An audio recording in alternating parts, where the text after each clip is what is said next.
sur Public Sénat.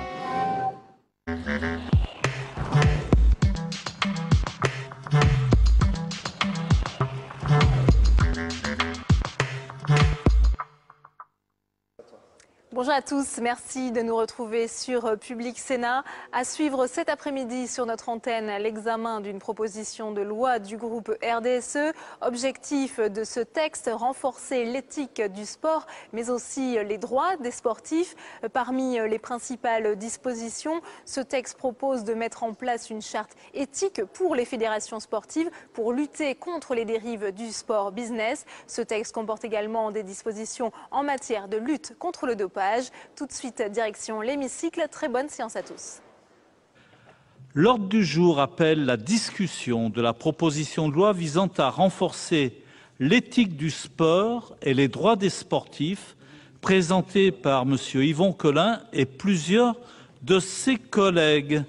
Dans la discussion générale, la parole est à M. le Président Yvon Collin, auteur de la proposition de loi. Ça va, Yvon? Non, mais on a le temps. Monsieur le Président, Madame la Ministre, Monsieur le rapporteur, mes chers collègues, le sport a aujourd'hui le pouvoir reconnu de rapprocher les peuples et de promouvoir une forme de compétition positive et constructive en tenant à l'écart les rivalités partisanes ou violentes ou trop souvent à la base des relations humaines. Oui, le sport peut, je dirais même doit, apaiser les mœurs. C'était du reste la volonté autant que l'espoir de Pierre de Coubertin lorsqu'il a donné un nouveau souffle aux Jeux Olympiques. Et je crois, à propos des Jeux Olympiques, qu'il convient de raviver la flamme originelle, de maintenir et d'entretenir cet état d'esprit, voire dans certains cas et pour certaines disciplines sportives, de le restaurer. En tout cas, c'est bien dans cette démarche que s'inscrivent les auteurs de la proposition de loi que j'ai l'honneur de vous présenter au nom des membres du RDSE. Faut-il rappeler à quel point le sport constitue un facteur de cohésion sociale, mais aussi un vecteur d'éducation et d'identité culturelle. Je crois que tout ceci n'est plus à démontrer. Nous sommes tous très fiers lorsqu'un Français monte sur l'une des marches du podium, surtout si c'est la plus haute. Nous éprouvons tous une très forte émotion nous envahir et c'est alors un grand moment de communion nationale. Mais tout ceci n'a d'intérêt que si de telles victoires sont obtenues à la régulière dans le respect de l'éthique et des valeurs sportives. Plus largement, nous sommes tous très fiers lorsqu'un athlète, et quelle que soit sa nationalité, ses croyances ou sa couleur de peau, accomplit une performance physique et sportive qui repousse encore un peu plus loin les limites du possible. Car le sport, qu'il soit pratiqué seul ou en équipe, demeure avant tout un défi avec soi-même, défi physique, mais également défi psychologique. Pratiquer un sport, c'est apprendre à se connaître, c'est aussi à mieux connaître et respecter les autres. Au-delà de tout esprit de compétition, au-delà de toutes les médailles que l'on peut collectionner, de tous les trophées que l'on peut soulever, l'essentiel est bien ailleurs. Vous connaissez la formule, l'essentiel est invisible pour les yeux. Être un homme le plus accompli possible, être bien dans son corps, bien dans sa tête, mens sana in corpore sano, disaient les Romains. L'essentiel, c'est d'être en harmonie avec soi-même, avec ceux qui nous entourent. Voilà la première fonction du sport et de très loin, Madame la Ministre, la plus importante. Et c'est bien cette fonction sociale du sport qu'il faut réhabiliter, a fortiori, dans une société en perte de repères. Et c'est pourquoi il ne saurait avoir de sport sans éthique. C'est un non-sens. Sport et éthique sont consubstantiels et le rappeler aujourd'hui est bien la preuve qu'il y a un malaise qu'il ne nous est pas permis de nier. Mes chers collègues, pratiquer une activité sportive est une formidable école de respect et de civisme. Le sport est aujourd'hui plus que jamais au fondement même du vivre ensemble. C'est justement ces fondamentaux que nous souhaitons restaurer. Des fondamentaux que l'on trouve toujours au sein du sport amateur, mais de moins en moins, hélas, au plus haut niveau.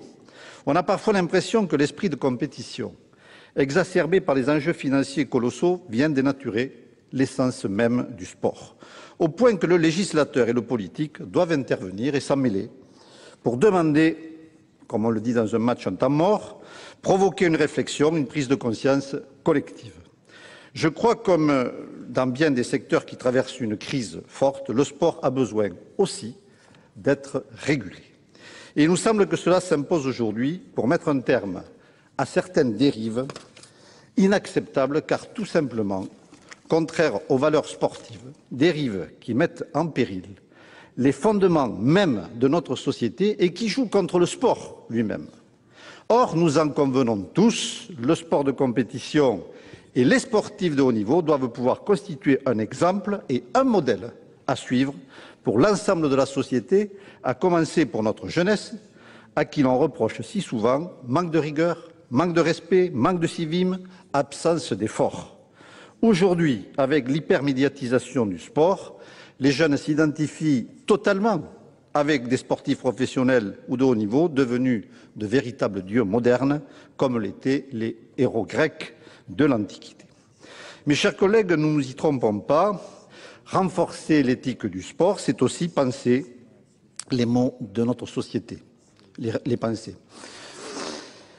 Et c'est en cela, du reste, que notre proposition de loi poursuit une cause noble et humaniste, tout comme celle instaurant un service civique dont nous avions permis l'adoption par le Parlement il y a déjà un peu plus d'1 an et qui donne une grande satisfaction sur le terrain, Madame la Ministre.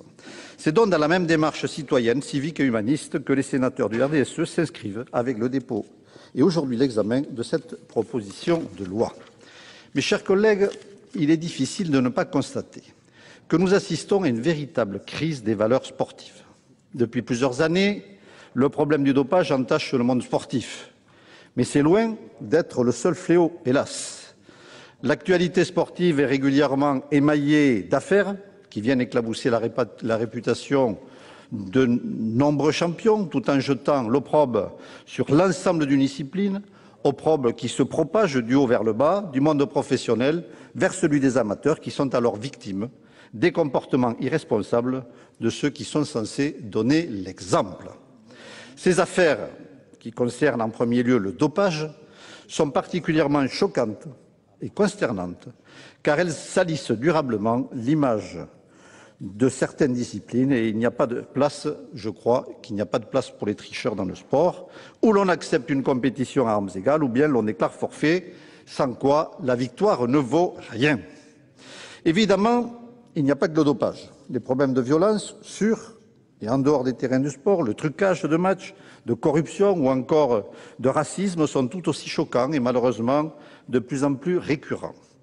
Disons-le haut et fort à cette tribune, ils n'ont rien à voir avec le sport, ils n'ont rien à faire dans le monde sportif, ils sont contraires à toutes les valeurs et à tous les sports. Je ne rentrerai pas dans le détail des dernières polémiques, notamment celle dite des quotas dans les centres de formation du football, car nous savons tous ce qu'il en est. Et d'ailleurs, notre texte, il faut le dire, avait été déposé bien avant que n'éclate cette polémique navrante et regrettable. Polémique d'ailleurs qui n'aurait jamais dû voir le jour si nous connaissions un climat sain et apaisé. Elle est donc une preuve supplémentaire de la grave crise que traverse le sport. Quoi qu'il en soit, l'actualité n'a jamais été aussi brûlante que ces dernières semaines. Et l'inscription à l'ordre du jour de la Haute Assemblée de notre proposition de loi issue de longs travaux internes, de réflexion, n'en est donc que plus satisfaisante pour nous. Elle est l'occasion pour le Parlement, et d'abord le Sénat, d'adresser un message fort, sans ambiguïté, en direction du monde sportif. Nous avons fait le choix délibéré de déposer un texte qui prenne en compte diverses problématiques pour tenter au mieux et au plus vite de redorer le blason du sport en restaurant l'éthique du sport et aussi en renforçant les droits des sportifs. Nous ne prétendons pas à l'exhaustivité, tant les attentes sont grandes, et nous avons conscience de ne pas tout résoudre avec notre texte. Nous faisons preuve d'humilité, vous l'aurez compris. Nous attendons beaucoup donc de la procédure parlementaire pour enrichir et sensiblement et améliorer sans doute nos propositions. Et c'est d'ailleurs pour cette raison que nous avons accepté de collaborer avec notre commission de la culture et son excellent rapporteur, que je tiens à remercier particulièrement pour le travail qu'il a accompli. J'ai ainsi accepté plusieurs de ces propositions qui ont dès lors pu être introduites dans notre texte initial lors de son examen en commission la semaine dernière.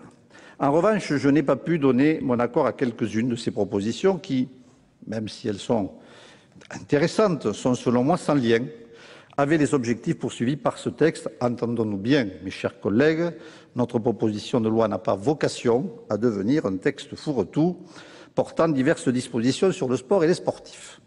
Notre objectif n'est pas non plus de mettre en accusation qui que ce soit.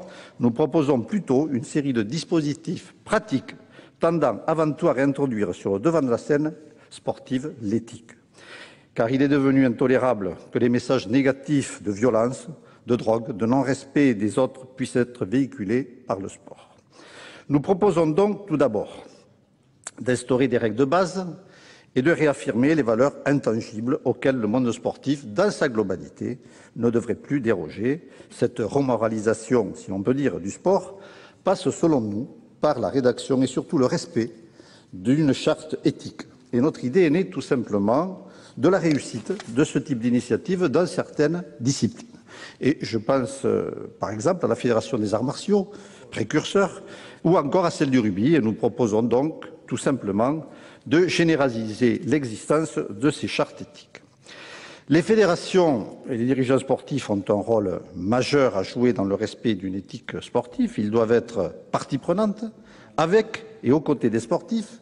Je rappelle que les fédérations sportives participent à l'exécution d'une mission de service public, on ne le dit pas assez.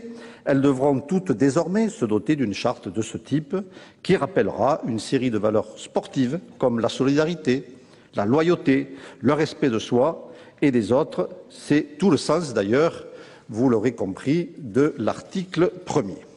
Dans cette même logique de renforcement des pouvoirs des fédérations sportives, l'article 3 propose d'élargir leur rôle en matière d'édiction de mesures pour réguler leur discipline. En effet, la mission de régulation des fédérations et des ligues nécessite qu'elles édictent des règles relatives à l'environnement juridique, administratif, financier dans lequel se déroulent les compétitions sportives. Une évolution du Code du sport, notamment concernant la définition des compétences des fédérations et des ligues, nous apparaît indispensable afin de conforter cette capacité des organisateurs à définir, mais aussi à faire appliquer les règlements. Par exemple, la disposition que nous vous proposons d'adopter permettra notamment de sécuriser l'institution de la licence club sur le modèle de celle accordée par l'UEFA pour la participation des clubs de foot aux compétitions européennes. Ce système représente pour l'UEFA un projet clé dans le but de renforcer la crédibilité du football. Et cela est valable, bien sûr, pour toutes les autres disciplines. L'objectif, vous l'aurez compris, est de s'appuyer sur un ensemble de standards de qualité que les clubs doivent remplir pour pouvoir participer à des compétitions. Et parmi ces principes clés, la transparence ou encore l'intégrité. Ainsi, une licence accordée sera le gage d'un certain niveau de qualité, synonyme de garantie juridique et par là même d'éthique. Par ailleurs, l'article 3 fixe un plafond salarial s'imposant aux clubs. Le monde du football est principalement visé, car c'est là que se concentrent la plupart des situations les plus extrêmes. On le voit dans les journaux, des contrats fabuleux. Le monde du football est principalement donc visé. Le constat est bien connu. Tous les meilleurs joueurs sont concentrés dans une dizaine de clubs, aux moyens financiers colossaux, dont la plupart, et c'est d'ailleurs, il faut le souligner, tout le paradoxe, sont terriblement endettés. Je parle des clubs, bien sûr. La bonne gestion financière des clubs doit être un critère pour le respect de l'éthique sportive. Où est l'éthique quand un club remporte un championnat ou la Coupe d'Europe, alors qu'il connaît un niveau d'endettement record, et quand, dans le même temps, certains se privent des meilleurs talents pour ne pas être dans le rouge? C'est effectivement proprement scandaleux. Donc, déjà pratiqué dans les principaux sports aux États-Unis, le salary cap, puisque c'est de lui dont il s'agit, a pour but de limiter la masse salariale de chaque club. Et j'avais eu d'ailleurs, Madame la Ministre, l'occasion d'en faire la promotion et d'en demander l'instauration en France dans un rapport sénatorial que j'avais remis en 2004, alors intitulé « Quels arbitrages pour le football professionnel ?» Tout le monde se souvient de ce rapport remarquable, sans doute. Ce salary cap a déjà été mis en place en France par la Ligue nationale de rugby, qui est, il faut le souligner, toujours en avance, soulignons-le. Nous souhaitons maintenant donc sa généralisation. Bien entendu, il faudra que cette mesure soit reprise au niveau européen, puisque les compétitions sont aussi européennes, et le marché des transferts est, lui, mondial. Cette uniformité en Europe Madame la ministre, vous le savez bien, est indispensable et nous comptons sur vous pour continuer à relayer la position de la France dans sa bataille. Ce sera difficile, nous le savons, pour l'intégrité financière du sport en Europe. Nous savons que les instances de l'UEFA, présidées par Michel Platini, plaident en faveur du fair play financier, qui a pour objet, justement, de freiner l'inflation des dépenses engagées par les clubs.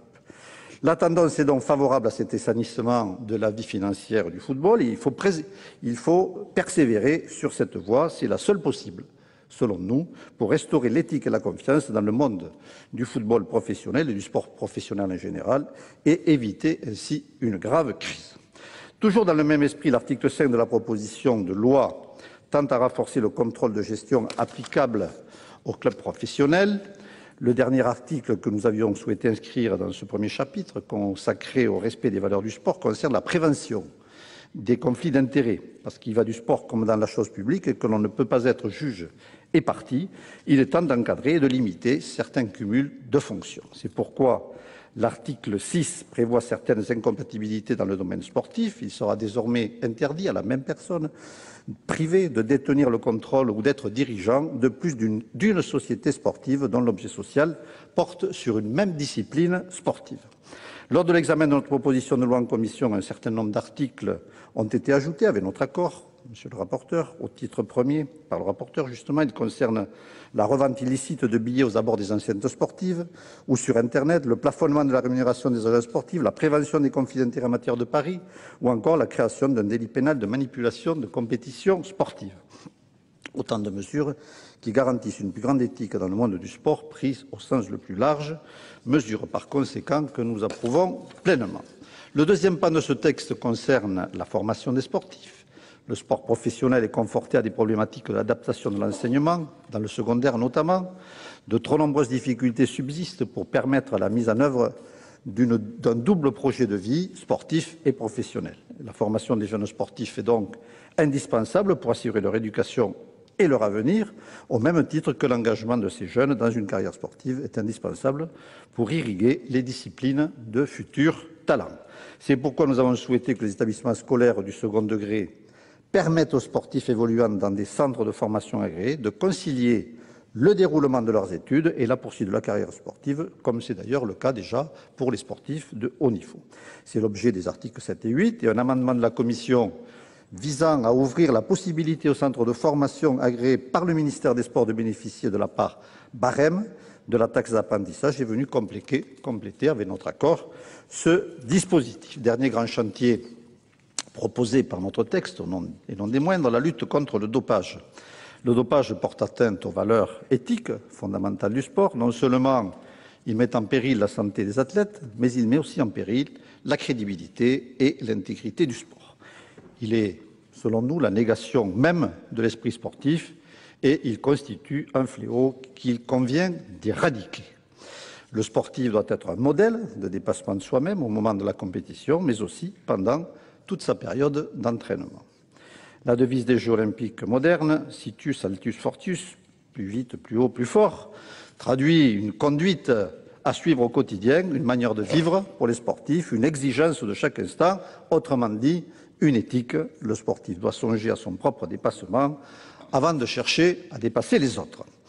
Le sport, qui à l'origine était une source de plaisir, est trop souvent devenu, sous la pression des impératifs médiatiques, publicitaires et financiers, un combat acharné où tous les coups sont permis. On voit des manchettes de journaux, défaite interdite. Bon, défaite interdite en sport, je ne sais pas ce que ça veut dire. Mais en tout cas, ça ouvre la porte à tout. Alors, celui-ci constitue donc un grave problème, le dopage, de santé publique, mais surtout la négation donc, de toutes les valeurs qui font du sport un instrument irremplaçable d'intégration sociale et de formation à l'esprit civique. Et nous savons tous à quelle pression peut être soumise les sportifs et quel est le poids des intérêts financiers, des médias, ou tout simplement de l'angoisse de l'échec et de la peur de perdre. Ce sont toutes ces pressions conjuguées qui sont à l'origine du dopage et des drames humains très graves que nous connaissons. La France, il faut le souligner, a été un des premiers pays à réprimer le dopage.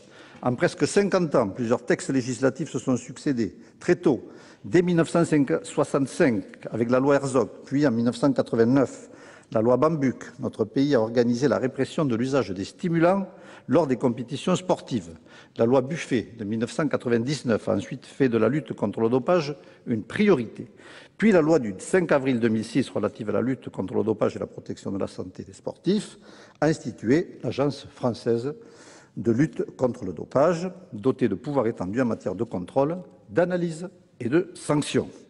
En outre, l'adoption dans le cadre de l'UNESCO de la Convention internationale contre le dopage dans le sport, ratifiée par la France en 2007, a permis de fixer un cadre juridique contraignant pour l'application du Code mondial antidopage. Enfin, la loi de juillet 2008 relative à la lutte contre le trafic des produits dopants a mis en place une législation pénale spécifique et renforcé les pouvoirs de l'Agence française de lutte contre le dopage. Des outils juridiques et des instances existent, mais elles ne suffisent pas.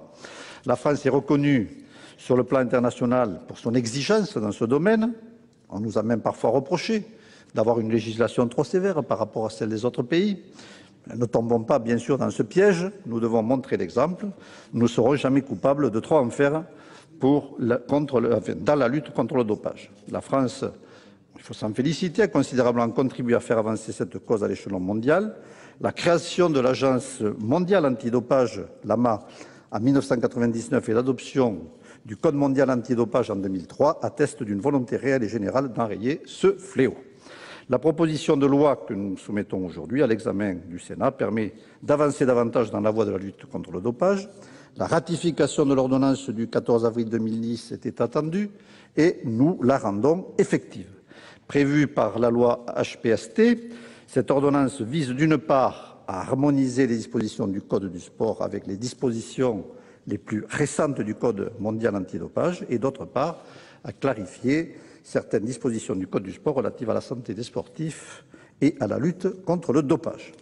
D'un point de vue pratique, il nous avait semblé plus simple de proposer l'abrogation de l'ordonnance pour introduire les dispositions toujours pertinentes telles quelles, tout en adaptant celles qui avaient besoin de l'être. Finalement, lors de mes échanges nombreux avec le rapporteur, mon point de vue a évolué et nous avons accepté de procéder autrement. La ratification de l'ordonnance dans son ensemble, assortie de quelques modifications ponctuelles, permettra notamment une meilleure lisibilité de cette loi.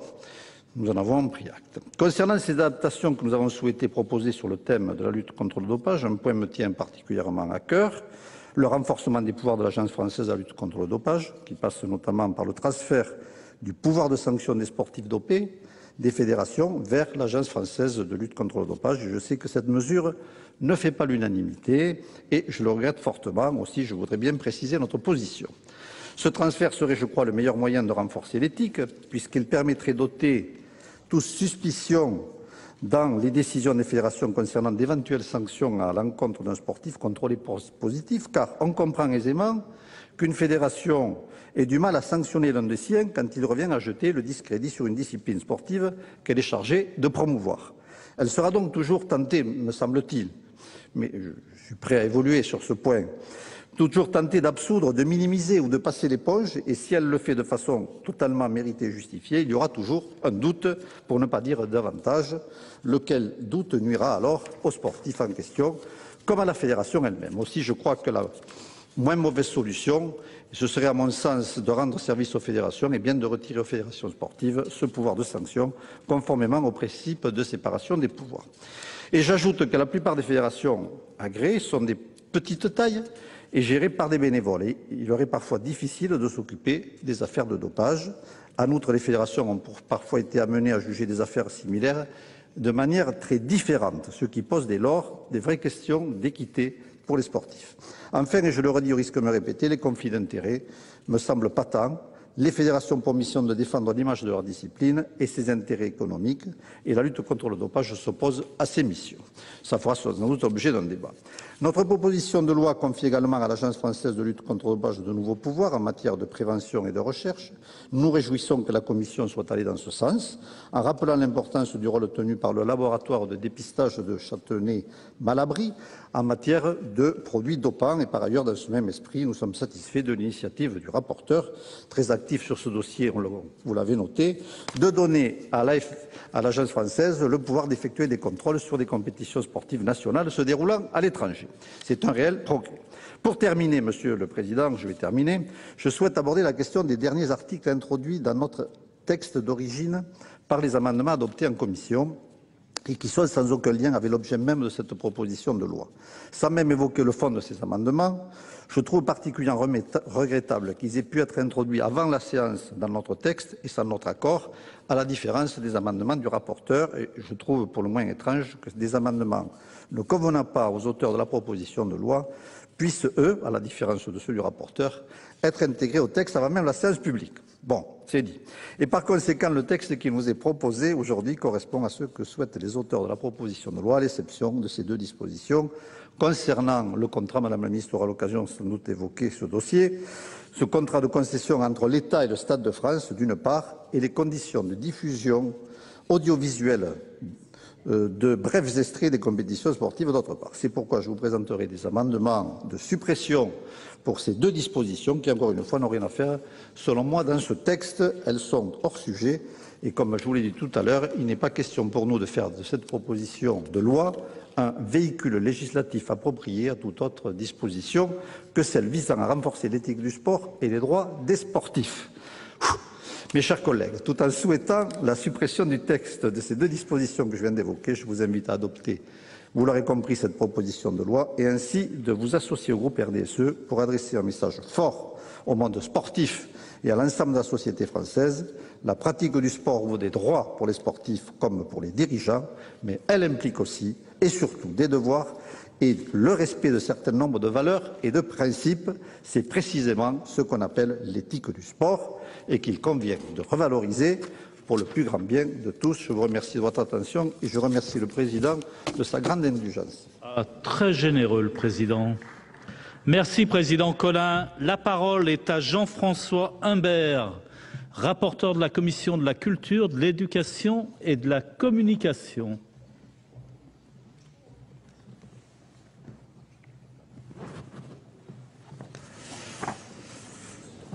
Monsieur le Président, Madame la Ministre, mes chers collègues, peut-être l'avez-vous remarqué, j'étais un peu isolé au banc de la Commission et je voudrais tout d'abord excuser l'absence de notre Président Jacques Legendre, retenu à Cambrai, dans son département, par une réunion de la mission commune sur la RGPP, sur le thème des services publics locaux. Cette séance avait été prévue à un autre moment et il pouvait être dans son département aujourd'hui. Il ne peut pas être parmi nous et je vous demande de bien vouloir l'excuser. J'ai le plaisir aujourd'hui de vous présenter cette proposition de loi déposée par nos collègues du RDSE relative à l'éthique du sport et aux droits des sports, modifiée par la Commission dans un esprit consensuel et avec tout le fair-play que l'on reconnaît à notre haute assemblée. On voit bien ce qui a amené notre collègue Yvon Collin et les membres de son groupe à présenter ce texte. Ces dernières années, les médias ont rapporté autant de turpitudes sportives que d'exploits. Des violences dans les stades, le dopage de certains sportifs, la corruption de certains arbitres, des paris illégaux, des joueurs qui insultent leur entraîneur et d'autres qui se mettent en grève. Si tout cela n'est probablement que la facette médiatique d'un sport français qui se porte bien, il reste que des problèmes sont à régler, des problèmes de comportement et de respect des règles. C'est donc une bonne idée que d'aller se placer sur le terrain de l'éthique et du rappel aux valeurs, d'autant que le sport ne peut être porteur des valeurs positives qu'on lui connaît que s'il respecte lui-même ses fondamentaux, la solidarité, l'esprit d'équipe, le respect des autres. La formule a déjà été citée par Yvon Collin, mais je comprends pourquoi il l'a citée, sans nous dire qu'en fait la construction de cette proposition de loi repose sur le précepte de Juvénal. Mens sana in corpore sano, un esprit sain dans un corps sain. Examinons tout d'abord, si vous le voulez bien, le volet éthique et esprit sain tout d'abord. Le titre premier de la proposition de loi vise à inciter les fédérations sportives, bras armés de notre politique sportive, à prendre en compte des aspects éthiques selon des modalités prévues par les articles 1 à 5. Il s'agit tout d'abord de conditionner l'agrément des fédérations à la mise en place d'une charte éthique et c'est encore mieux à son application. La Commission a renvoyé à un décret l'application de cet article afin que le Comité national olympique et sportif puisse jouer un rôle à la fois moteur et d'harmonisation en la matière. J'espère que nous pourrons voir fleurir rapidement l'édit de charte après l'adoption définitive de la loi. Madame la ministre, qui s'est fortement impliquée sur ce texte, nous a même promis d'inclure des éléments obligatoires relatifs à la préservation de l'environnement. La proposition de loi offre ensuite la possibilité aux fédérations de créer des licences clubs. Il s'agit en fait de leur confier un pouvoir réglementaire applicable aux associations et surtout aux sociétés sportives qui gèrent les clubs professionnels. Elles seront ainsi susceptibles de mettre en place des quotas de joueurs formés localement et un plafond de salaire dans les clubs. En suivant le même fil rouge, l'éthique, la Commission s'est appuyée sur le texte proposé afin de préciser le pouvoir des directions du contrôle de gestion. Celles-ci mèneront leur mission de contrôle financier de l'équité sportive dans un cadre juridique solide. J'estime que ces axes de réflexion sont pertinents car la crédibilité du sport professionnel passe par sa capacité à démontrer qu'il est basé sur l'équité entre les participants aux compétitions et sur l'intégrité des sportifs et des équipes. Bref, il s'agit de faire respecter l'esprit sportif et de montrer que le sport-spectacle n'est pas une activité économique comme les autres. Je suis ravi en outre que la Commission ait accepté de me suivre en introduisant un dispositif d'incrimination de revente illégale de billets sportifs, qui est une source de nombreux troubles à l'ordre public dans et aux abords des stades. Sur la proposition de notre collègue Ambroise Dupont, nous avons ensuite mis en place une batterie de dispositions visant à préserver l'intégrité des compétitions sportives face au développement des paris en ligne, renforcement de la prévention en matière de conflits d'intérêts et mise en place d'un délit de corruption sportive. Tels ont été nos axes de travail. La Commission s'est ensuite attachée à un sujet qui me tient particulièrement à cœur. Il s'agit de la formation des sportifs. Le texte initial proposait déjà que l'éducation nationale et les universités adaptent leurs enseignements pour les jeunes présents dans les centres de formation. La Commission a souhaité favoriser encore davantage la poursuite du double projet professionnel et académique des centres de formation en leur permettant de collecter la part barème de la taxe d'apprentissage. Voilà rapidement résumé pour l'éthique, pour l'esprit sain. Parlons maintenant du corps sain. Sur la question de la lutte contre le dopage, qui fait l'objet du titre 3, les auteurs de la proposition de loi ont adopté un angle original en considérant que la lutte contre le dopage devait également respecter un certain nombre de principes, en prévoyant la mise en place d'une commission des sanctions et en supprimant aussi le pouvoir disciplinaire des fédérations sportives en matière de dopage. Prévoyant la mise en place d'une commission des sanctions à l'Agence française de lutte contre le dopage, afin de séparer strictement les organes d'instruction des dossiers et ceux qui prononcent les sanctions.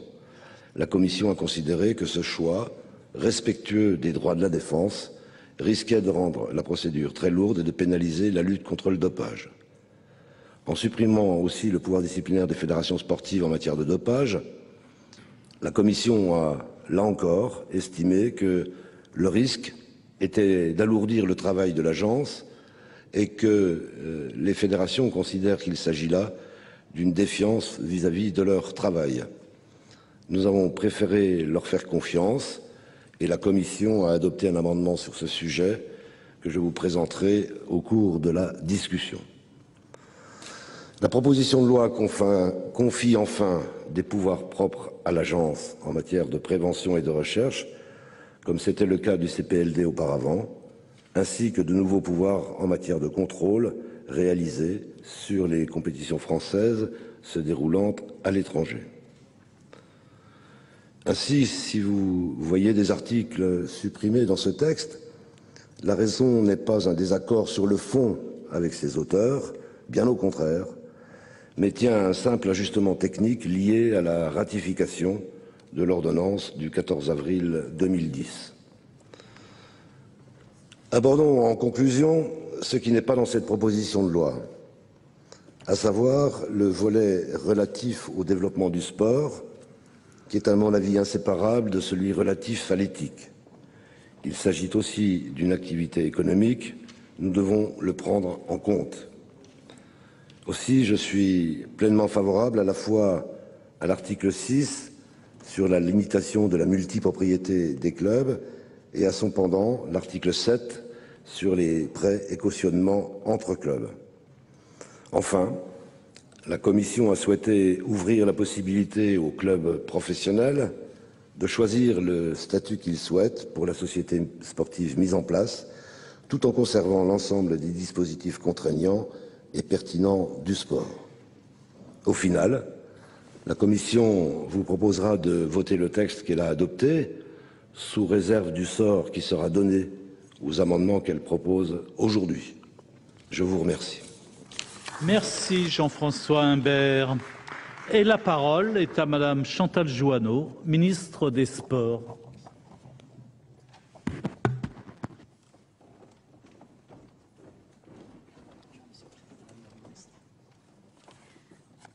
Merci Monsieur le Président. Monsieur le rapporteur, cher Jean-François Imbert, Mesdames et Messieurs les sénateurs, Mesdames et Messieurs, qu'il me soit permis avant toute chose de rendre hommage au groupe qui est à l'initiative de ce texte, le groupe RDSE, et qu'il me soit permis de rendre hommage aussi au travail remarquable d'approfondissement de la proposition de loi qui a été effectuée par le rapporteur, Jean-François Imbert. C'est un gros travail que vous avez effectivement effectué et je pense qu'au cours des navettes, nous aurons encore l'occasion d'améliorer ce texte. C'est vrai que François Fortassin m'avait habitué à ces mots pleins de bon sens lors des débats sur la loi Grenelle. Eh bien, nous nous retrouvons avec le président du groupe, Yvon Collin, très récent ancien sportif de haut niveau, qui connaît bien le sujet et qui nous invite bien opportunément à réaffirmer les valeurs du sport. Je vous le dis très simplement, le gouvernement considère que cette proposition de loi est une nécessité et qu'elle rejoint pleinement les objectifs que nous nous sommes fixés. Le président de la République et le Premier ministre ont en effet voulu qu'il y ait un ministère plein pour s'occuper de la question des sports et ça n'est pas anodin parce que cela signifie que le sport est aussi un enjeu régalien. Cela signifie que le sport doit aussi participer à la réponse aux enjeux de société, que ce soit les enjeux de cohésion, les enjeux de santé publique et bien évidemment les enjeux d'éducation, une éducation par le jeu. Et c'est à l'État et donc avec le Parlement qu'il appartient de veiller au respect de ces valeurs et de l'éthique du sport.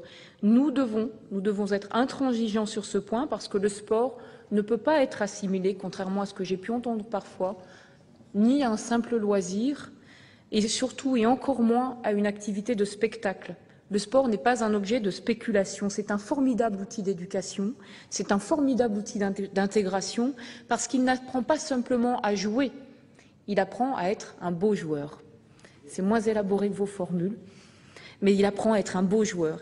Car être sportif, on l'oublie trop souvent, c'est apprendre à se comporter aussi dans la société. Alors bien sûr que le sport n'est pas à l'abri des dérives de notre société. Il est comme notre société confronté aux violences, à l'exclusion, aux discriminations, à la drogue ou aux excès de l'argent. Mais sortons-nous de l'idée que le sport soit comme la société condamné à ces dérives ou alors cessons de faire de la politique, parce que ni la mutinerie, ni les quotas, ni la drogue, ni la spéculation ne sont du sport. Le sport doit rester l'un des derniers espaces de découverte de l'autre, un des derniers espaces dans nos sociétés où nous apprenons à partager, quelles que soient nos convictions, quel que soit notre niveau social, quelle que soit notre origine, un des derniers espaces où on apprend l'école de la citoyenneté par le jeu.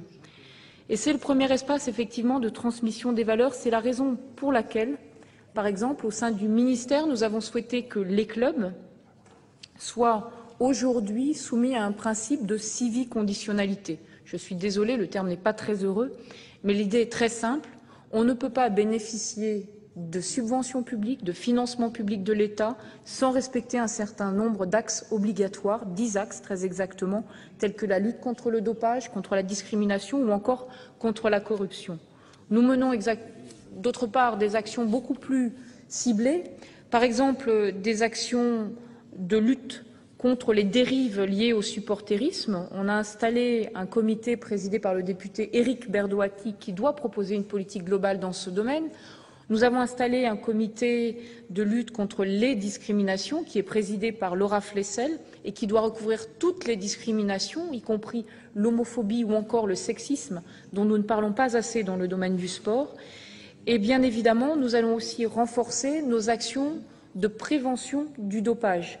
Beaucoup de dispositions ont été prises dans le domaine de la lutte contre le dopage, contre le phénomène de dopage. On les doit d'ailleurs beaucoup à votre collègue Alain Dufaux, qui a beaucoup contribué à ce sujet. Il nous faut aujourd'hui aller sur le terrain de la prévention. Dans le nouveau plan national 2011-2014, nous avons défini 3 axes.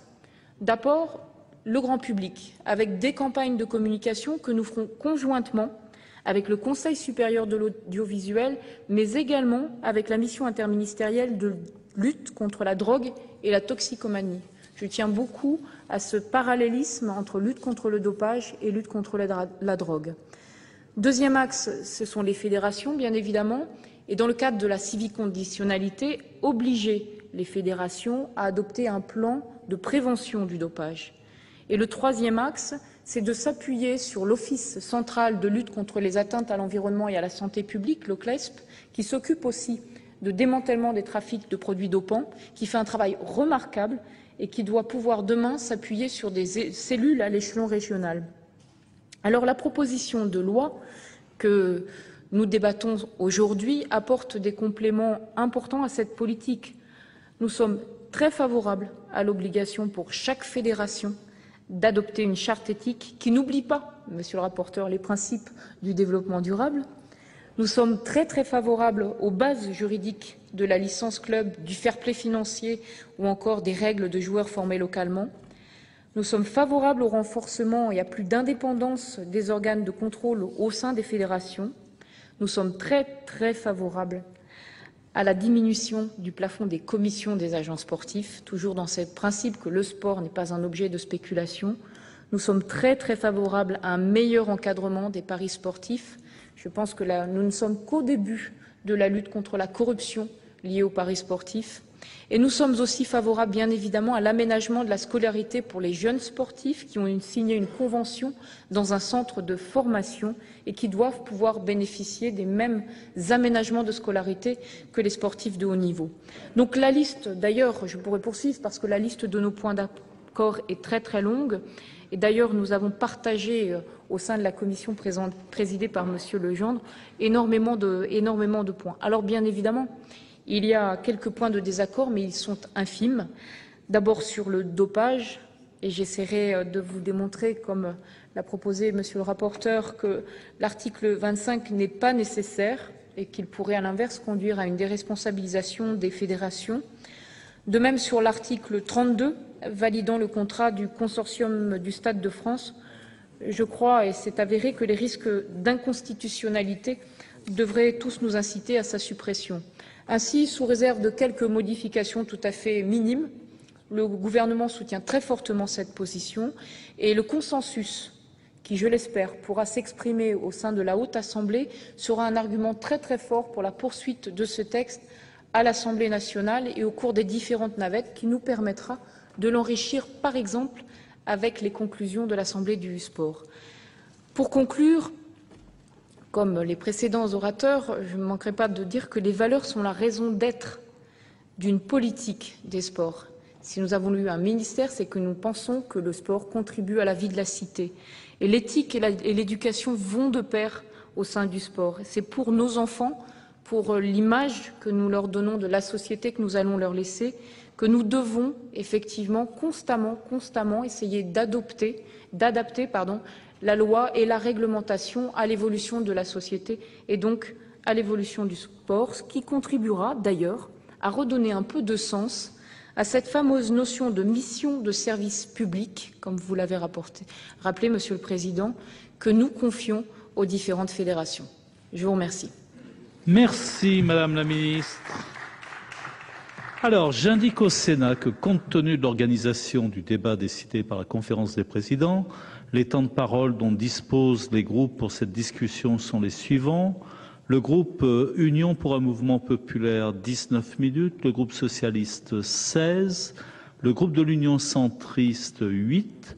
Le groupe communiste républicain citoyen des sénateurs du Parti de gauche, 7. Le groupe du Rassemblement démocratique et social européen, 7. Et la réunion administrative des sénateurs ne figurant sur la liste d'aucun groupe, 3 minutes. Et dans la discussion générale, la parole est à Jean-Jacques Lezach pour le groupe socialiste.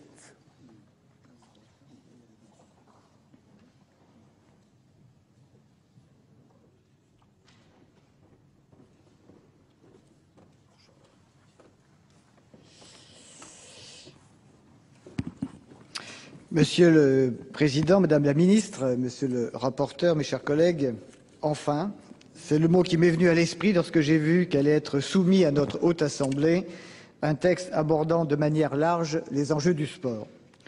Je serai direct, je ne crois pas que la proposition de loi de mes collègues du groupe RDSE révolutionnera la gouvernance et la pratique du sport en France, mais elle procède néanmoins de nécessaires adaptations que nous attendions depuis longtemps. Vous me permettrez, Madame la Ministre, de regretter que le ministère des Sports n'ait à ce jour toujours pas proposé depuis 2007 de grands projets de loi sur le sport, comme l'avaient pourtant promis vos prédécesseurs Bernard Laporte et Ramayad. On a beaucoup colloqué, on a commandé beaucoup de rapports et d'études, on nous a souvent parlé d'avant-projet de loi, mais la réflexion n'a semble-t-il pas dépassé ce stade-là et nous avons dû jusqu'ici nous contenter de textes purement circonstanciels, j'y reviendrai. Malgré ces avancées, il faudra savoir aller bien au-delà de ce texte. Je souhaite qu'à terme soit déposé devant la représentation nationale un texte fondateur sur le sport, un texte qui définirait notamment un véritable statut du sportif de haut niveau. Un texte qui surtout restaurerait une politique sportive exigeante et qui saurait équilibrer les exigences du sport de haut niveau et les besoins du sport pour tous. En un mot, un texte inspirateur d'une ambition majeure pour le sport français et générateur des moyens indispensables à une telle priorité. Tout cela m'apparaît cependant bien illusoire dans la mesure où le budget du sport est réduit à portion congrue, car il est certain que les crédits accordés pour l'année 2011 ne laissent pas beaucoup de place pour rêver. J'en viens maintenant au contenu du texte qu'il nous est proposé d'examiner. Il est globalement satisfaisant. L'objectif de l'article 1er est tout à fait louable et nous ne pouvons qu'y souscrire. Les récents événements qui ont touché la Fédération française de football ont montré à quel point l'éthique sportive pouvait parfois être mise à mal. Je voudrais toutefois souligner 2 points. On a excessivement mis en cause la gestion du football par le monde amateur. Je pense pour ma part que les tristes événements que je viens de citer de façon elliptique auraient très bien pu se produire dans le cadre d'une gestion professionnelle du football français. Cessons d'accuser le monde amateur de tous les maux, il est la base de notre système sportif. Certains appellent à une véritable gestion managériale du football. Je leur rappellerai simplement que le monde de l'entreprise n'est pas toujours, en termes d'éthique et de respect des autres, le meilleur modèle à suivre, loin s'en faut. Il est toujours possible de professionnaliser une gouvernance sans en exclure la représentativité de sa base, faite du bénévolat de ses militants et de ses acteurs. Je souhaite également que la critique ne se porte pas uniquement sur le football. C'est un sport qui, bien sûr, a les défauts de ses qualités. Il est immensément populaire partout dans le monde, pratiqué en masse, regardé par des milliards de spectateurs et téléspectateurs. Il est somme toute logique que le monde de l'argent et du business s'intéresse d'abord à lui. Il est également logique, mais non moins regrettable, que ce soit dans ce sport que l'on observe, de la part des joueurs, des dirigeants ou des supporters des comportements parfois inacceptables, tout simplement à l'image de certains comportements individuels au sein d'une société souvent en perte de sens et de repères. Le football n'a pas le monopole de ce type d'agissement. Les récentes déclarations d'un rugbyman international à propos de l'arbitrage sont venues rappeler que dans toutes les disciplines, il importe de s'adonner à un effort de prévention et de sensibilisation. À cet égard, les dispositions prévues par l'article 1 me semblent tout à fait honorables. Nous souhaitons que soit confirmé le vote de la Commission, qui, comme le proposait notre amendement, a établi que la charte éthique élaborée par chaque fédération sportive délégataire de service public, rappelons-le, serait soumise à l'avis du Comité national olympique et sportif français, seul garant de l'unité et de l'autonomie du mouvement sportif. Je regrette en revanche que les dispositions prévues à l'article 2 et relatives au respect du développement durable n'aient pas été conservées. Madame la ministre, vous vous êtes engagée à réintégrer dans le texte réglementaire d'application des chartes éthiques une référence à ces principes. Au-delà de l'affichage, il faudrait surtout que dans ce domaine, les décrets soient publiés et que les financements soient à la hauteur. On déshabille chaque jour un peu plus le Grenelle de l'environnement et on ne donne pas aux dispositions existantes les moyens de produire leurs effets. Au risque de me répéter, j'insisterai encore sur le caractère essentiel du lien qui unit le monde amateur au monde professionnel. Le haut niveau résulte de ces fondations constituées par les clubs et les 3 millions de bénévoles qui les animent. C'est justement pour cette raison que dans sa rédaction originelle, l'article 4 de cette PPL ne nous convenait pas et nous nous félicitons de sa suppression à l'issue de la commission. Les termes employés semblaient en effet rendre possible la création de championnats professionnels fermés, sur le modèle du championnat de basket américain, avec une liste d'équipes fixes. On serait entré là dans un monde différent, celui du sport purement business, dans lequel toute la dimension aléatoire, consubstantielle à la compétition sportive, était dénaturée. L'article 5, au contraire, nous semblait tout à fait audacieux et innovant dans sa rédaction originelle. L'instauration d'un salary cap, c'est-à-dire la fixation d'un montant maximum pour la part salaire dans le budget d'un club professionnel, allait dans le bon sens. À notre plus grand regret, l'examen du texte en commission a édulcoré considérablement la portée de cette disposition particulièrement novatrice et facteur de régulation, en retirant son aspect obligatoire. J'ai tout à fait conscience qu'un tel système risquerait d'être préjudiciable à plusieurs niveaux. Les clubs de football, et cela nous rappelle le débat sur le DIC, le droit d'image collectif, craignent la fuite des talents vers les clubs étrangers. Les sports moins aisés rappellent de leur côté que leurs pratiquants sont déjà assez faiblement rémunérés. Oui, nous avons conscience de tout ceci, mais j'estime néanmoins qu'il faut s'engager vers une telle évolution afin d'avoir une adéquation entre financement du sport et économie réelle. Le rugby français a montré que ce système pouvait fonctionner, aux autres sports de s'en inspirer à partir de leurs propres spécificités. Les dérives financières du sport le minent de l'intérieur, chaque jour un peu plus. Instaurer un salary cap, ce serait aller vers plus de moralité dans le sport. Cette mesure contribuera surtout à assainir les comptes de nombreux clubs professionnels qui se sont laissés prendre dans une dérive salariale inflationniste sans fin. Mais gardons une chose à l'esprit, un salary cap ne sera utile que si une réflexion est engagée à l'échelle du continent européen dans son ensemble. Le niveau pertinent est là, en raison d'une concurrence fiscale déloyale. Les mêmes règles du jeu doivent s'appliquer à tous, il en va de l'équité de la pratique. Un article 3 banalisé donc, mais un article 6 plus qu'étiré. Celui-ci traite désormais notamment de la rémunération des agents sportifs, mais également des jeux en ligne et de la fraude sportive. Surprenant, nous sommes étonnés car quelques sénateurs dont j'étais avaient alerté votre prédécesseur, Madame la Ministre, sur les risques des projets de loi relatifs à l'ouverture du marché des jeux en ligne et au statut des agents sportifs. Nos remarques n'avaient pas été prises en compte car à l'évidence l'important était ailleurs, aller vite pour que tout soit prêt pour la Coupe du Monde de football 2010. Et nous voyons aujourd'hui les défenseurs de ces projets qui viennent admettre à demi-mot que oui, peut-être, ces textes ont fait entrer le loup dans la bergerie. Pourquoi ne pas avoir donné la possibilité aux fédérations il y a un an d'abaisser la rémunération des agents sportifs? En quoi la situation a-t-elle vraiment changé depuis? De la même façon, j'observe que l'on n'aura même pas attendu l'examen d'une clause de revoyure envisagée dans la loi pour chercher à moraliser davantage le marché des jeux en ligne. Tout ceci confirme a posteriori les inquiétudes que nous avions exprimées en séance l'an passé. Ceci confirme également qu'à vouloir sans cesse légiférer dans l'urgence, on prend le risque de devoir adapter la politique sportive au jour le jour, au fil des événements et des contraintes. Sur la formation des sportifs, là encore, ce texte affiche de louables intentions, mais qui appelle des efforts de la part du gouvernement. Il semble en effet important de proposer aux jeunes sportifs inscrits dans les centres de formation des aménagements horaires semblables à ceux dont bénéficient les sportifs de haut niveau. Mais c'est à un véritable statut du sportif de haut niveau qu'il convient de réfléchir. Il est urgent notamment d'assurer une meilleure protection sociale à tous ceux qui, parce que leur talent et leur travail leur permettent de briller dans les disciplines sportives, n'ont pas toujours le temps ou la possibilité de gagner leur vie tout en pratiquant leur passion. Au-delà, je m'étonne aussi que l'on évoque une territorialisation de la formation des jeunes sportifs, alors que dans le même temps, on a partiellement démantelé le réseau régional des CREPS. J'ai eu l'occasion de montrer dans un récent rapport que la RGPP avait été appliquée sans grand discernement à ces centres. Mais restons cohérents. On veut consolider le double projet, fort bien. Nous veillerons simplement à l'application de cette louable intention. L'état de nos finances est ce qu'il est, me répondrez-vous sans doute. C'est la même réponse qui avait été faite à Pierre Baudry avant qu'il ne quitte la présidence de l'Agence française de lutte contre le dopage. L'AFLD est un organe puissant et essentiel, mais qui doit batailler chaque année pour disposer des crédits nécessaires à son activité. Dans ce contexte, il me semble bien difficile de transférer l'intégralité des pouvoirs de sanction détenus par les fédérations à l'agence. Avec quels moyens l'AFLD assurerait-elle cette mission? Ce n'est pas faisable, mais ce n'est pas non plus souhaitable. Les fédérations estiment, et cela me semble légitime, qu'on les déresponsabiliserait en leur enlevant ce pouvoir de sanction en matière de dopage. Après tout, l'AFLD a déjà la possibilité d'intervenir si la sanction prononcée par une fédération ne lui convient pas. En la matière, le droit existant me semble donc être plus pertinent que les propositions de ce texte.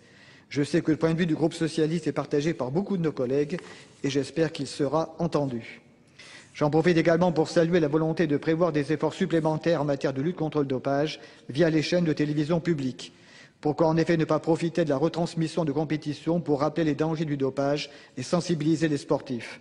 Le dopage touche de plus en plus les amateurs et ceux-ci n'ont pas forcément conscience de la portée de leurs actes. Nous sommes là au cœur d'une problématique de santé publique.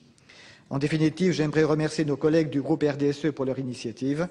Alors qu'il y a un incontestable phénomène de société, voire le symbole même de la mondialisation, le sport n'est malheureusement que peu traité dans cette Assemblée et leur texte nous donne l'occasion d'évoquer des enjeux essentiels. Le groupe socialiste est a priori favorable à ce texte. Nous nous réservons néanmoins le droit d'adapter notre vote final en fonction de l'évolution du texte au cours des prochaines heures. Je m'inquiète notamment de l'amendement déposé par Monsieur le rapporteur et qui insérerait un article additionnel après l'article 6. Il s'agirait là de donner aux clubs sportifs la possibilité de choisir leur statut, société à responsabilité limitée, société anonyme ou société par action simplifiée. Cette évolution ne me semble pas souhaitable. Ce serait rompre avec les principes actuels du sport et aller encore plus vers une financiarisation que nous ne souhaitons pas. Si un vote favorable intervenait sur cet amendement, nous nous verrions donc dans l'obligation de nous abstenir sur l'ensemble du texte. Enfin, j'espère que cette proposition de loi sera suivie des aménagements qu'elle appelle. La politique sportive française exige des idéaux, des finalités de grande portée, des efforts supplémentaires, efforts financiers bien sûr, mais pas seulement. Je compte sur vous, Madame la Ministre, pour agir de façon à défendre les valeurs du sport et les intérêts des sportifs. Merci. Merci Jean-Jacques Lozach. La parole est à Emery de Montesquieu pour le RDSE.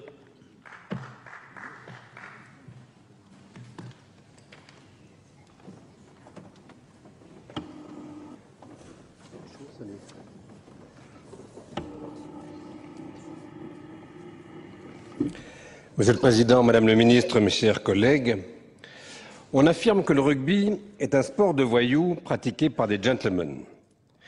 Il ne peut y avoir de meilleure illustration du respect des règles, de la solidarité, de la pugnacité, du partage, de l'égalité, de la fraternité et du dépassement de soi inhérent au sport. Je ne suis donc pas surpris que la Fédération française de rugby ait été la première, avec celle des arts martiaux, dont vous êtes une pratiquante fervente, à établir une charte de l'éthique et de la déontologie. Notre proposition de loi s'attache avant tout à la promotion des valeurs du sport, qui s'applique bien sûr aux pratiquants, mais aussi à l'encadrement, au cadre financier et au public. Elle répond à un vrai besoin de régulation et d'émulation sportive, et la Commission a utilement complété ou amodié notre texte. Le développement du sport professionnel a généré des déviations contraires à l'esprit sportif. Elles sont aux antipodes de cet état d'esprit que l'on peut assimiler à un idéal. Ces déviations s'illustrent par la recherche du gain par tous les moyens, la tricherie par le dopage ou la corruption, les paris faussés, la violence dans les stades. Je soutiens les amendements adoptés par la Commission de la Culture sanctionnant ces types d'infractions. Les fédérations, bras armés de notre politique sportive, selon l'expression très juste du rapporteur Imbert, sont récipiendaires d'une délégation de service public depuis 1975. Elles exercent leur vocation pédagogique en mettant en avant les valeurs sportives pour tous les sportifs, des plus jeunes aux plus chevronnés. Notre proposition de loi impose à chaque fédération l'élaboration d'une charte et son respect, ainsi que la régulation de l'activité administrative, juridique et financière des clubs par une licence club accordée aux clubs respectueux des règles financières. Je me réjouis que la Commission veuille conférer une force contraignante aux chartes éthiques par un décret. Cela va au-delà de notre proposition. Les ligues professionnelles, par délégation des fédérations, sont elles aussi détentrices d'un pouvoir spécifique d'encadrement pour que les compétitions qu'elles organisent soient exemplaires. Ces chartes éthiques leur seront applicables. Le sport professionnel géré par les ligues doit être, je le répète, exemplaire et équitable, car les enjeux financiers sont extrêmement importants. L'introduction d'un plafond des salaires et de la rémunération des agents sont des mesures pertinentes pour désintoxiquer le milieu sportif de ses excès. Les retraites des sportifs ont elles aussi des implications financières et éthiques à considérer attentivement. Les préconisations du président Colin découlent de son rapport sur le football et méritent d'être suivies. Ainsi, notre proposition d'intégrer pleinement le sport dans les politiques éducatives et sociales pour qu'il soit ouvert à tous est essentielle. La Commission soutient et approfondit notre texte en renforçant le double projet académique et sportif des centres de formation. Elle doit valoriser ce projet pour que tous les sportifs, et pas seulement ceux de haut niveau, puissent pratiquer leur sport en accord avec leurs études par un aménagement horaire et des facilités d'organisation. Les dispositions sur les centres de formation et les quotas de joueurs locaux me semblent justifiées car je suis convaincu qu'il faut encourager la découverte de talents locaux et optimiser leur potentiel. La lutte contre le dopage, dernier volet et non le moindre de notre proposition de loi, a été le plus discuté. La Commission a suivi l'esprit de la proposition de loi du RDSE, car tous ici, nous considérons la lutte contre le dopage inhérente au respect de l'éthique.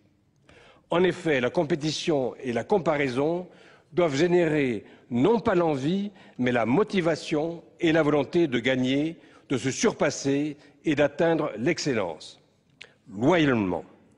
Au-delà des règles de jeu de chaque sport, plus ou moins complexes, le socle immuable reste le respect de l'autre et de soi-même.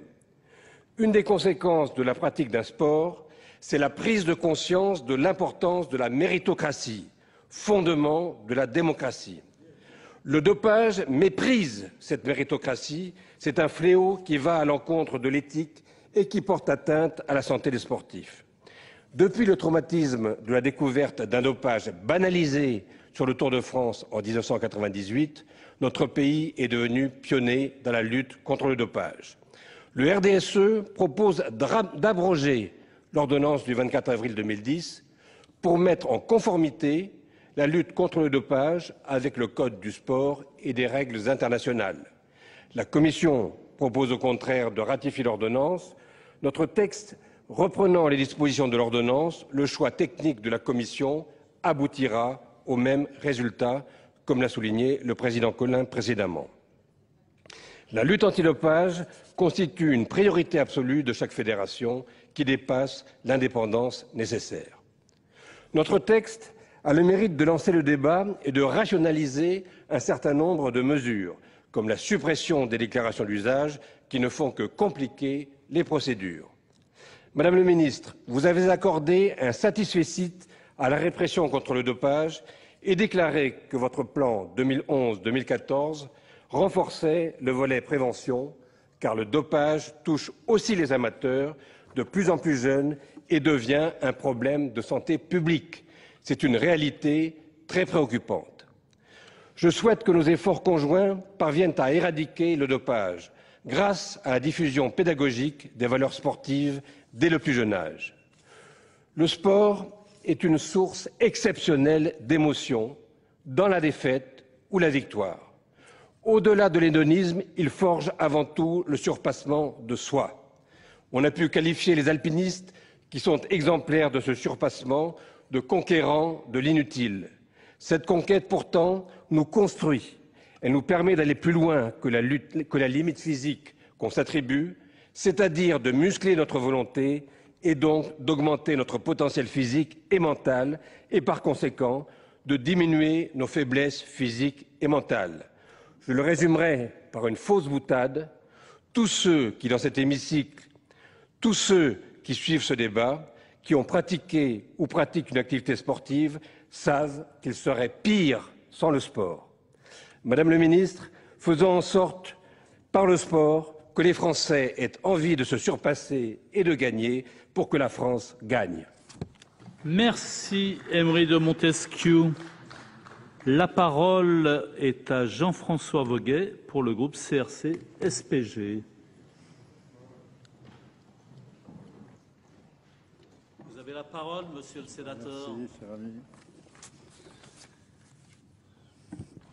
Monsieur le Président, Madame la Ministre, mes chers collègues, je voudrais tout d'abord dire mon accord sur le constat qui vient d'être fait par notre collègue Colin sur les valeurs du sport.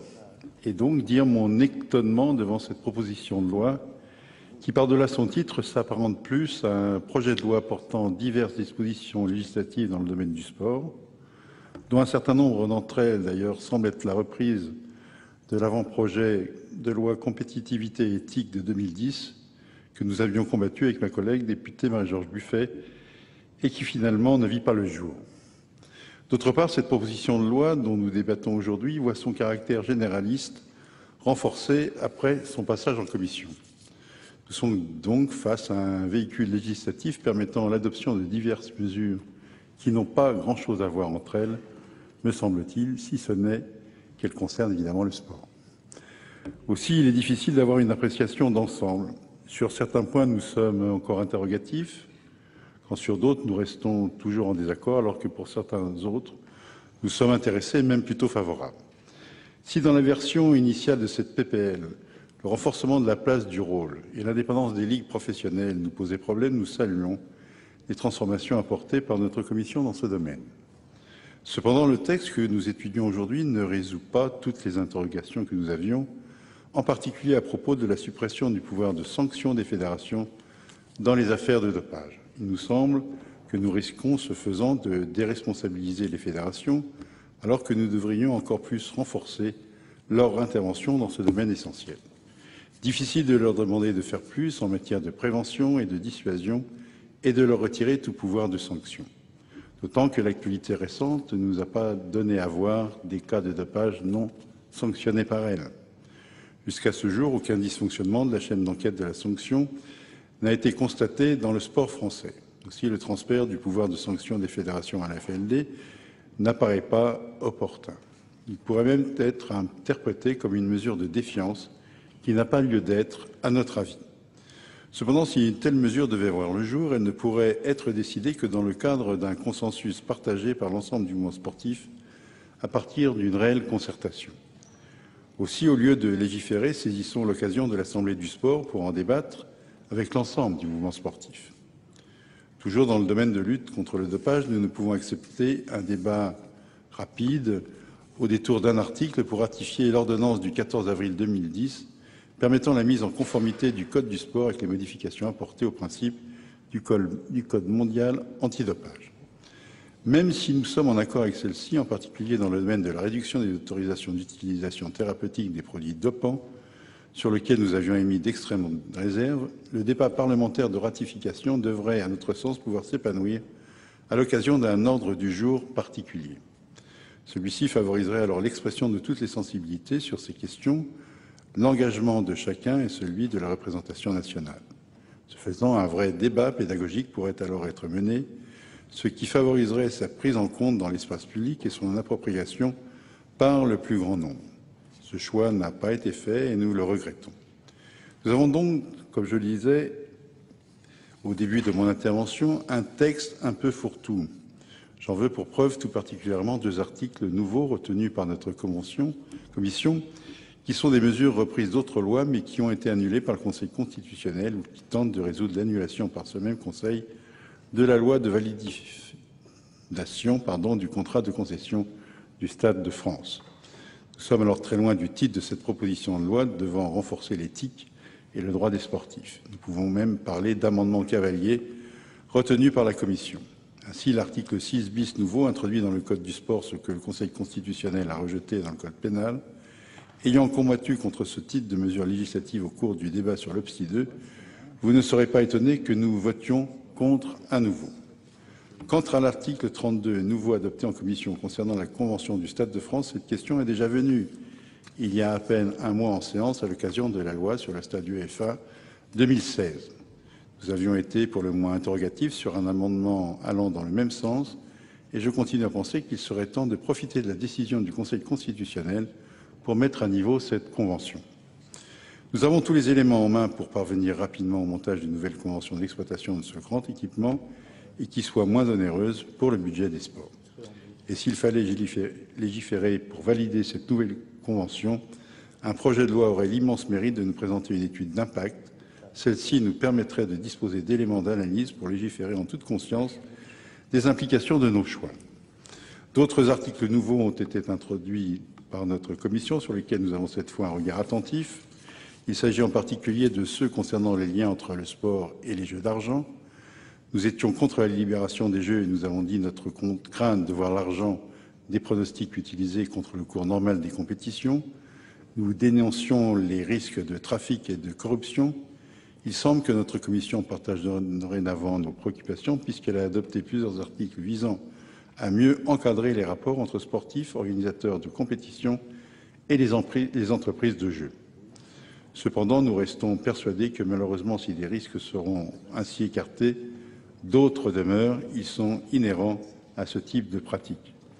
Le pari, les jeux d'argent, l'affairisme et l'éthique sportive ne vont quand même pas très bien ensemble.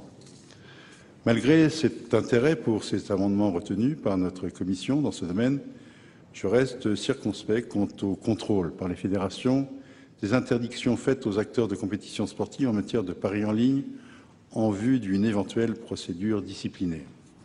Ce contrôle et les sanctions attachées doivent, à notre sens, rester entre les mains de l'Argel, d'une part, et de la justice, d'autre part, en cas de poursuite. Comme le note notre rapporteur, s'il est vrai que les fédérations sportives ont pour mission de prévoir les conditions de l'interdiction de parier des acteurs de la compétition sportive et le cas échéant de la faire respecter, les sanctions éventuellement prises par les fédérations pourront dès lors s'appuyer sur des décisions rendues publiques par ces institutions. Nul besoin alors que les fédérations disposent des fichiers clients des opérateurs pour mener leur propre enquête. Dans ces conditions, je ne pourrais souscrire à l'article 6 quinquies, nouveau adopté par notre commission. Compte tenu de la réalité de ce texte, faisant de chaque article un ensemble de mesures législatives spécifiques, je ne pourrais évidemment pas donner mon avis sur l'ensemble des articles. Qu'il me soit cependant permis, avant de conclure, de dire l'intérêt que je porte sur 2 d'entre eux concernant les conditions de diffusion audiovisuelle de brefs extraits de compétitions sportives et la possibilité de diffuser de brefs messages de prévention du dopage à la télévision.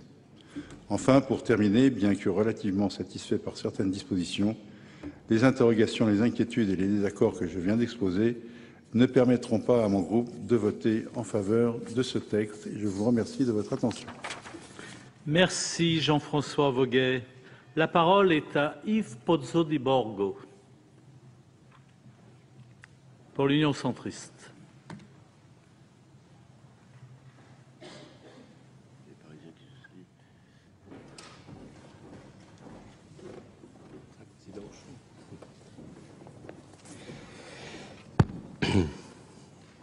Monsieur le Président, Madame la Ministre, mes chers collègues, Il y a un an environ, nous étions plusieurs parlementaires à dénoncer le manque d'éthique dans le sport et notamment la piètre image du sport qu'avait donnée l'équipe de France de football lors de la Coupe du Monde en Afrique du Sud.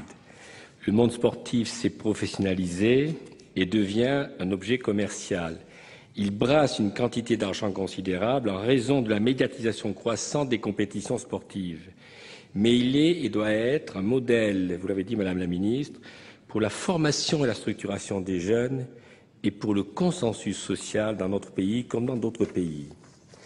Or, les enjeux commerciaux et financiers colossaux du monde sportif prennent le pas sur l'esprit du sport et de la compétition et sur l'éthique. Le dopage, comme la financiarisation à outrance des compétitions et des clubs, sont la partie immergée de l'iceberg. Les conflits d'intérêts, le rôle des agents de joueurs constituent entre autres une partie moins visible mais fortement existante qui porte atteinte à l'esprit du sport, porteur de valeurs, comme j'ai déjà dit, pour nos jeunes et pour nos sociétés. Le sport professionnel n'est pas le seul concerné par la nécessaire éthique qui doit la gouverner. Le sport amateur voit aussi l'apparition de pratiques contraires à l'esprit du sport, notamment le dopage. C'est pourquoi je salue l'initiative de notre collègue Yvon Collin, qui permet aujourd'hui de nous prononcer sur la proposition de loi visant à renforcer l'éthique du sport et les droits des sportifs. Jusque-là, hormis pour les arts martiaux et le rugby, les fédérations agréées n'étaient pas soumises au respect des principes éthiques, pourtant fondamentaux dans le secteur sportif. N'oublions pas, ces chartes éthiques vont dans la droite ligne du rôle éducatif des fédérations reconnues par tous. C'est pourquoi je salue que la proposition de loi étende à l'ensemble des fédérations le respect de ces principes. De même, ces fédérations doivent pouvoir édicter des règles administratives, juridiques et financières qui encadrent leurs compétitions. Je pense notamment à la règle du fair-play financier exigée par l'UEFA pour les clubs de son ressort. Je suis particulièrement sensible à la limitation de la part des salaires des joueurs dans les budgets des clubs professionnels proposée dans le texte afin que le discours sur le fair-play financier reçoive une application concrète et efficace. Je pense qu'à défaut de modérer les salaires des joueurs et de contrôler les commissions des agents de joueurs dans le cadre d'une concurrence sévère entre clubs européens sur les salaires, on peut au moins exiger des clubs que toutes leurs recettes ne passent pas dans ces salaires exorbitants. Il faut savoir que non seulement les salaires des joueurs ne cessent de croître, mais en plus l'intensification des compétitions a obligé les clubs à augmenter leurs effectifs. Certes, de leur côté, les recettes ont augmenté considérablement, puisque, par exemple, les droits de retransmission du championnat de Ligue 1 en France ont été multipliés par 6 entre 1998 et 2005, atteignant 650 millions d'euros en 2008. L'idée de circonscrire relativement la part des salaires des joueurs dans le budget d'un club me semble donc opportune. Je me réjouis aussi que le titre 3 de la proposition de loi permette d'une part de faire entrer en application les dispositions les plus pertinentes de l'ordonnance du 14 avril 2010 et intégrer les dernières évolutions du Code mondial antidopage et d'autre part d'améliorer le processus de sanctions disciplinaires en matière de dopage qui fait l'objet de nombreuses contestations. Quand on parle d'éthique dans le sport, il est indispensable de permettre à l'Agence française de lutte contre le dopage d'exercer sa mission en termes de prévention et de recherche scientifique, d'autant qu'elle dispose d'une véritable expertise sur la lutte antidopage et dispose du seul laboratoire accrédité en matière de dopage. En outre, il me semble opportun de remettre la recherche dans le giron de l'agence, puisque depuis 5 ans, et malgré le soutien qu'on lui a apporté, le gouvernement qui avait le pouvoir de coordonner la recherche s'est montré plus que timide en la matière, à tel point que les Italiens et les Suisses sont en train de reprendre le leadership en la matière.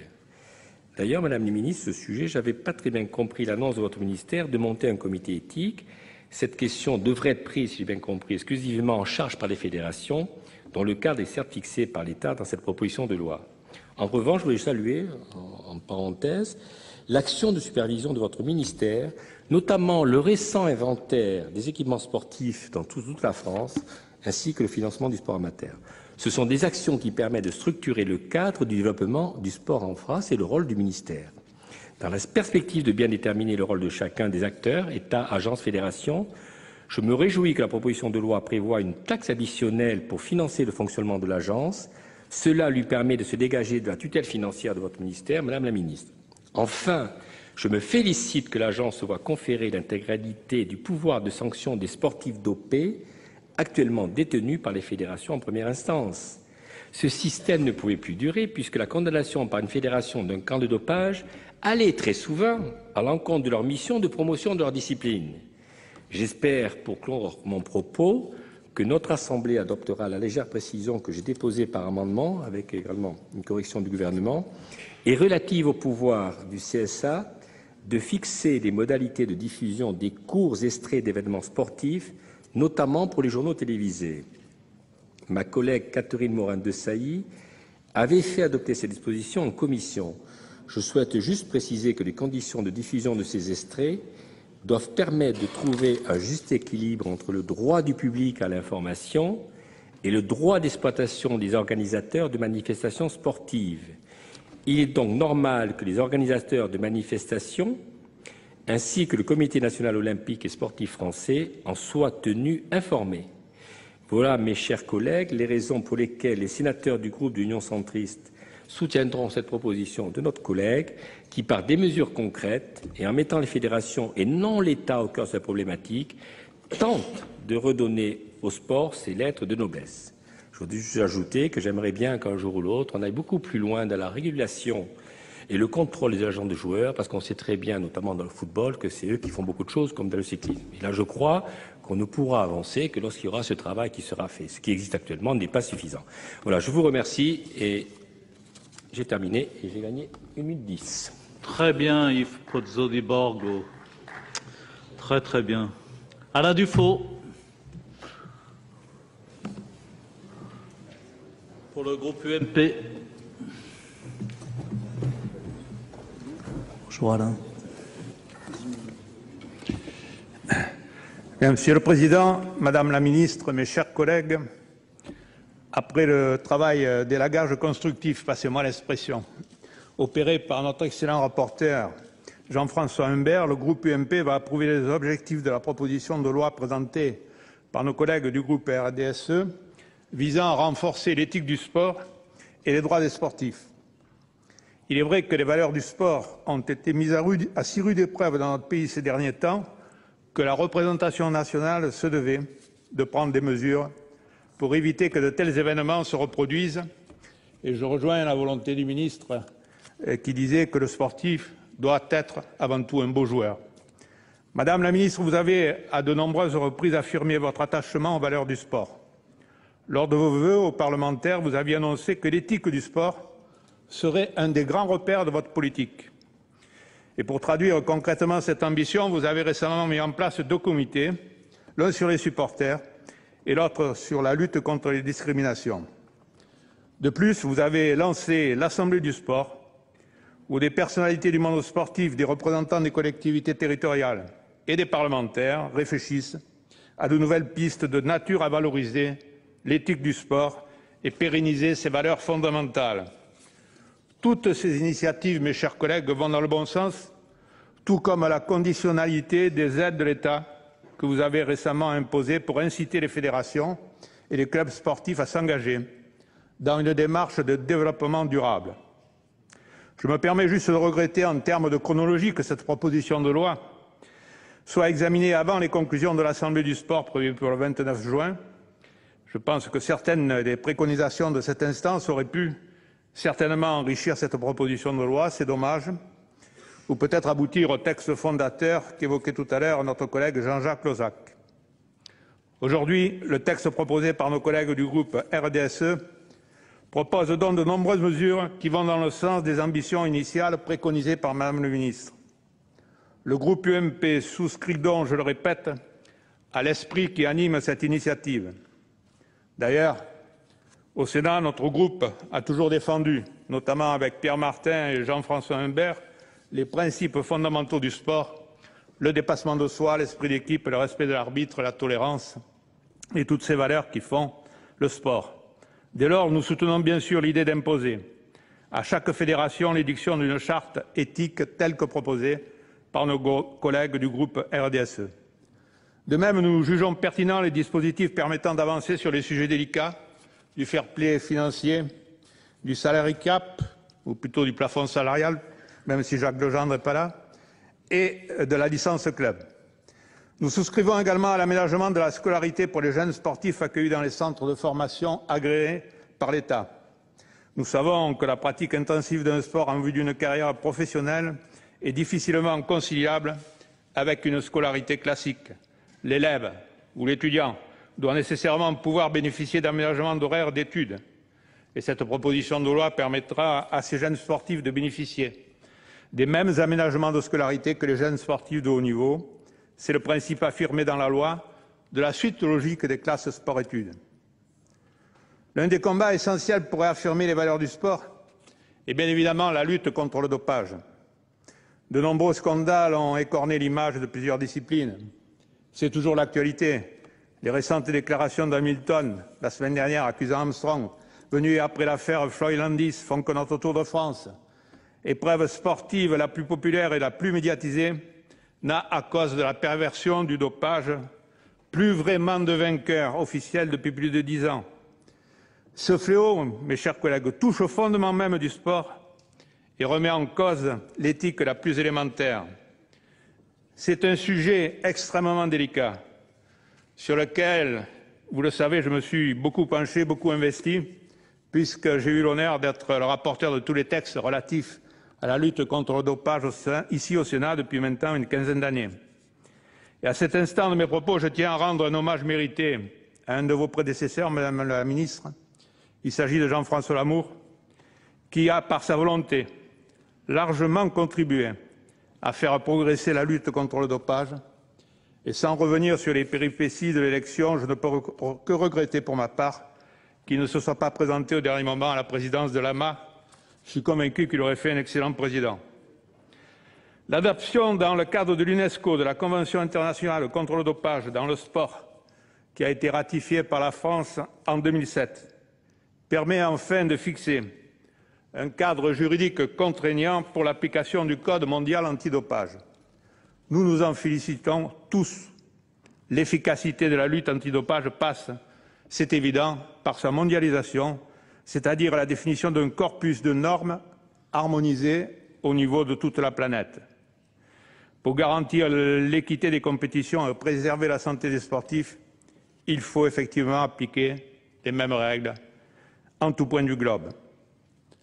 La loi du 5 avril 2006 relative à la lutte contre le dopage et à la protection de la santé des sportifs a, vous le savez, institué l'AFLD, l'Agence française de lutte contre le dopage, dotée de pouvoirs étendus en matière de contrôle, d'analyse et de sanctions, bien évidemment. Et je m'étais félicité à l'époque de l'équilibre défini par ce texte. Il me paraissait effectivement susceptible d'améliorer efficacement la lutte antidopage sans stigmatiser davantage les sportifs utilisateurs des produits. En outre, nous avons sensiblement modifié notre droit afin de lutter efficacement contre ce fléau avec la loi relative à la lutte contre le trafic des produits dopants, celle du 3 juillet 2008. Et comme je l'avais souligné ici, à cette tribune au moment de son examen, une législation pénale spécifique en matière de dopage était primordiale. Cette loi, c'est vrai, a permis d'accroître notre efficacité en matière de lutte contre le dopage à l'occasion de toutes les compétitions sportives qui se déroulent sur le sol national. Vous savez que désormais, la garde à vue peut être prononcée. Et ça permet de ne pas cacher les produits dopants ou de ne pas se dérober. Dans la pénalisation de la détention, mais aussi de production, du transport, de l'importation et de l'exportation des produits dopants a donné aux services de police judiciaire des moyens accrus pour démanteler tous les trafics. Je profite là aussi de l'occasion qui m'est donnée pour saluer le travail exemplaire effectué par la FLD. La FLD révèle de plus en plus de cas de dopage. C'est près de 200 en 2010. Et la répression des comportements fautifs progresse là aussi. L'efficacité de l'agence, en particulier sous la longue présidence de Pierre Bordry, en a fait un acteur incontournable de la lutte internationale contre le dopage. Eh bien, je rejoins les différents intervenants. Il convient de lui donner à cette agence budgétairement les moyens de son action pour toujours mieux contrôler et sanctionner les pratiques dopantes. Nous quittons l'hémicycle du Sénat. Merci à vous d'avoir suivi cette séance. Pour la revoir, notre site internet publicsénat.fr. Très belle soirée à tous.